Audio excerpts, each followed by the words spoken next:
हाय नमस्कार जय Jagannath welcome to our मामन पवन ब्लॉग्स।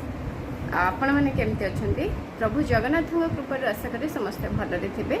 चलतु आम आज ऊर्ध्वतीर्य गुणन को लेकिन गोटे वीडियो प्रस्तुत करे सरस्वती शिशु विद्या मंदिर में पढ़ुवा पिलांई ये गुणन प्रযোज्य अटे। चलतु देखा ऊर्ध्वतीर्य गुणन किपरि हुए। देखो फ्रेंड्स एठी मो ऊर्ध्वतीर्य गुणन दुईटी उदाहरण नहीं गोटे 48 गुणन 32 आ गोटे 78 गुणन 35। तो प्रथम कौन करवा 49 गुणन 32 रे एकक घर अंक दुईटी को गुणन करवा। तो यार 3टी स्टेप थाए। प्रथम स्टेप रे 8 गुणन 2 समान 16। तो स्टेप प्रक्रिया है एमती। तापरे द्वितीय स्टेप रे कौन ना क्रॉस गुणन करके जोग करदबा 4 गुणन 2 मिश्रण 3 गुणन 8। ता प्रोसेस है क्रॉस गुणन करी आमे कौन करबा ना गुणफल दुईटी को जोग करबा 4 दूने 8 मिश्रण 3 अष्टा 24। तापरे तृतीय स्टेप कौन ना दशक घर अंक दुईटी को गुणन करबा 4 गुणन 3 समान 12। एबे देखंतु आमे सजेदेवा। प्रथम स्टेप रे कौन पाइथिले 8 दुगुणे 16 10 घर अंकटा तळुकू 1 घर अंकटा उपरकू। तापरे द्वितीय स्टेप रे उत्तर पाइथिले 24 मिश्रण 8 समान 32।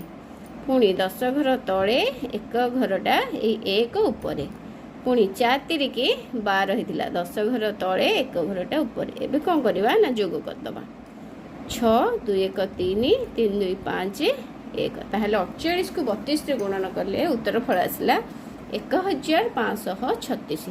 तापरे सेकेंडटा से भलिया करबा कोन ना प्रथम एक घर अंक दुईटी को गुणन करबा 8 गुणन 5 समान 40। 40 को सजे की लिखि दियो 10 घर तळे 1 घर उपरे। तापरे सेकेंड स्टेप कोन ना क्रॉस गुणन करके जोग करबा 7 गुणन 5 मिश्रण 3 गुणन 8 7 5 35 मिश्रण 8 3 24। उत्तर हम 5 रे 9 59।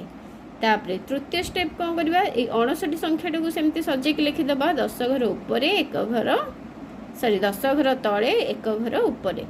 तापरे कौन करबा ना तृतीय स्टेप 10 घर अंक दुईटी को गुणन करबा 7 गुणन 3 समान 7 3 21। पुणी सजे दियो 10 अंक तळे 1 अंक उपरे। एबे जोग करदबा 0 9 4 13 5 1 6 1 7 2। तो 78 को 35 गुणन कले गुणफल है 2730। यही ऊर्ध्वतीर्य गुणन थाए। ये प्रायतः तृतीय क्लास रु आरंभ होता है। सरस्वती शिशु विद्या मंदिर में पढ़ुवा पिलाने गुणफल बही शिखी था। तेणु मो वीडियो केमती लगिला आपण मैंने जनइबे। रही पुणी देखा नेक्स्ट वीडियो रे। जय जगन्नाथ।